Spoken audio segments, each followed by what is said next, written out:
mau jam show ya? Oh iya, kira-kira mengundang siapa ya? Nah, itu aku mau nanya. Bagusnya kita ngundang siapa ya? Gimana kalau ketua KMK? Ah, boleh tuh. Nanti kita ulik gimana dia bisa jadi ketua KMK. Benar, kan sebentar lagi pemira. Betul. Jadi kita mau tahu nih cerita-cerita dulu tuh kayak gimana Mas Nah. Nabil jadi ketua KMK. Yuk, kita langsung ke Mas Nabil.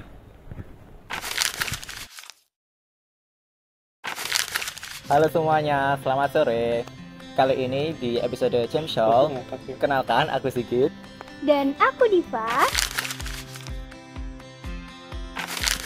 Hari ini kita akan bincang-bincang nih sama seseorang yang udah mimpin KMK selama 1 periode penuh. Betul. Siapa lagi kalau bukan Mas Nabil? Halo. Jadi beliau ini Kak Fauzan Nabil Salim atau kita panggil Mas Nabil ya. Ya. Mas Nabil sudah memimpin KMK sebagai Ketua Himpunan Keluarga Mahasiswa Kimia periode 48. Mas Nabil gimana kabarnya hari ini? Alhamdulillah ngantuk ya guys ya. Tapi kita tetap semangat lah ya. Semangat dong, Tetap pasti. semangat. Harus tetap semangat setiap hari. Nah Mas Nabil, kebetulan kan sekarang sudah di periode akhir 48 ya Mas. Nah Mas Nabil, kita boleh minta cerita nggak sih gimana dulu awal-awal Mas Nabil tuh motivasi buat ikut menjadi ketua himpunan sampai akhirnya bisa menjadi ketua himpunan gitu. Oh. Jujur kalau buat cerita itu aku unik ya. Karena aku kan awalnya tuh aku panitia dari pemiranya kan. Kita di sini sebutnya pemira kan.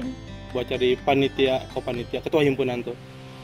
Cuman ya dipikir-pikir lagi apa ya, chance probabilitiesnya juga bagus lah gitu loh buat jadi kahim. Apalagi apa ya, manfaatnya banyak kan, kayak kita kenal dosen, segala persyaratan dipermudah gitu loh. Dan yang paling penting itu sih link ke mahasiswa lain, apalagi buat yang khusus kayak petinggi-petingginya di organisasi gitu kan. Jadi kita dapat link sih, itu yang paling berguna sih gitu. Terus ya gara-gara aku ngeliat ada kans itu, ya udah aku akhirnya aku ambil gitu sih.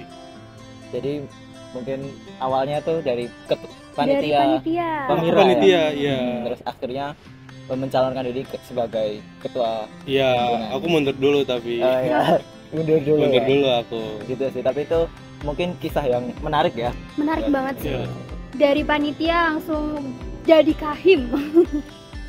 Nah, kalau dari Kanabil sendiri nih, selama 1 periode itu Kanabil momen-momen apa sih yang paling berkesan di Kanabil selama memimpin menjadi ketua KMK? Apanya dulu nih, kayak senang-senangnya kah atau apanya gitu? Iya, senang boleh, sedihnya Suka juga duka boleh, gitu. suka duka. Duka. Dukanya banyak sih. Lebih banyak dukanya atau senangnya Mas? Lebih banyak dukanya sih. Enggak sih, bohong. Jadi sebenarnya kalau yang momen paling berkesan tuh paling ini sih, pas yang kayak kita TMC itu, kayak kita seru-seruan bareng, bonding-bondingan bareng, itu paling berkesan sih jujur. Terus juga kayak baru pertama kali sambutan gitu di acara live stream gitu kan, itu kan unik ya. Kayak itu berkesan banget lah buat aku. Dukanya juga banyak, apalagi kalau jadwal kita prokeran yang tabrakan tuh kan. By the way guys, kita ada 73 proker, jadi Wow. pasti tabrakan. Wow. Ya, Banyak banget. gara-gara Banyak itu banget, jujur. kadang sambutan ya tabrakan dan sebagainya gitu lah. Chaoticnya di situ. Itu yang aku ingat sih. Terus cara kakak nge-handle tabrakannya itu gimana? Maksudnya kayak kalau misalnya dari acara satu ke acara yang lainnya tuh tabrakan, itu kakak nge-handle-nya gimana? Kalau semisalnya masih ada gap gitu ya, kayak 30 menit atau 15 menit buat moving, aku bakal moving sih. Kecuali memang yang benar-benar gapnya cuma 5 menit, itu aku bakal minta tolong, salah satunya aku serahin ke sekjenku. Biar dia yang sambutan mewakilkan dari aku gitu. Jadi kayak misal di satu acara itu pasti bisa diwakilkan sama sekjen gitu ya. Masih. Jadi sebisa mungkin kedua acara itu tetap berjalan dengan lancar. Itu harus, kalau enggak kasihanlah masa mundur. Bener-bener. Gitu. Nah itu kan tadi tantangan ya Mas dari periode ini. Nah kira-kira Mas Nabil ini selama 1 periode ini sudah menerapkan apa ya, nilai kepemimpinan yang coba Mas Nabil terapkan selama Mas Nabil memimpin KMK tuh apa aja sih Mas?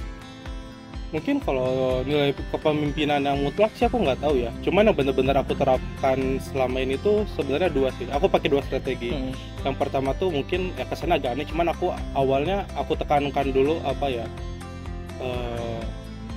dalam tanda kutip arogansi, baru habis itu komunikasi. Kayak bukan arogansi, cuman aku nggak tahu kalimat yang tepatnya ya. Cuman jadi intinya tuh gini, aku tuh mau aku dilihat sama anak-anakku tuh sebagai seorang ketua dulu. Kasarnya kalau apa ya, kan kalau bahasa Inggris itu pemimpin itu ada dua kan, ada bos sama ada leader. Nah kasarnya nggak apa-apa di awal periode aku dicap sebagai bos dulu, nggak apa-apa. Yang penting anak-anakku patuh sama aku.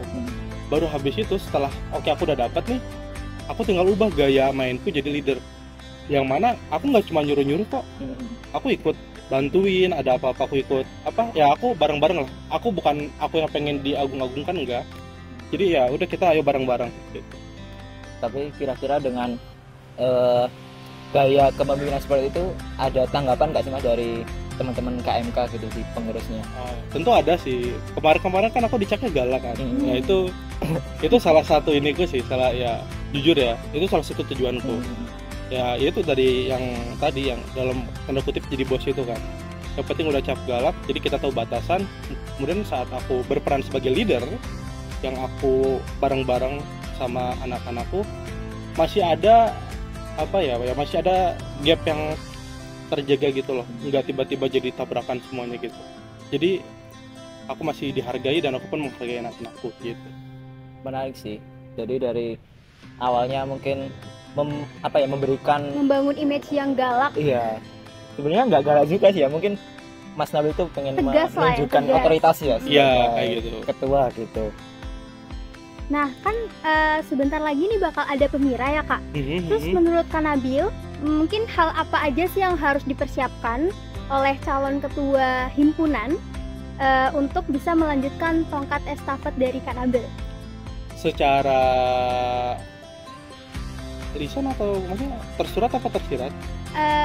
Lisan aja mungkin iya. Ada pesan dari periode 48 ini buat periode selanjutnya tuh, apakah ada misal program kerja yang harus dilanjutkan atau nilai apa yang mungkin bagusnya tetap dipertahankan gitu? Kalau mungkin buat orang yang dulu ya, kalau orang mau ngelanjutin estafet sih kuat-kuatin mental aja sih kalau kataku. Itu apa? Ya semoga masih waras lah. Berarti yang pertama kita harus menyiapkan mental ya guys. Buat teman-teman yang mau mendaftar Pemira 2025 untuk KMK 49 ya Mas. Iya betul. Itu kata Mas Nabil, kuat-kuatin mental dan pastinya ada hal yang bermanfaat dan sangat menantang gitu ya Mas. Betul. Tapi itu kuat-kuatin mental ini ya kategorinya bukan di internal loh ya, karena kan kita kan aku tuh sebagai kahim tuh kan jadi salah satu narahubung antara departemen sama mahasiswa kan. Oh iya. Ya antara departemen atau fakultasnya itu langsung dikuatin gitu. Kalau internal sih aman ya. Iya gitu. bisa. Cuman yang itulah gitu. Atasan-atasan tuh emang harus agak disabar-sabarin gitu. Terus yang terakhir mungkin harapan kita buat pengurus KMK 49 yang selanjutnya gitu. Kalau harapan dari aku sih simpel ya,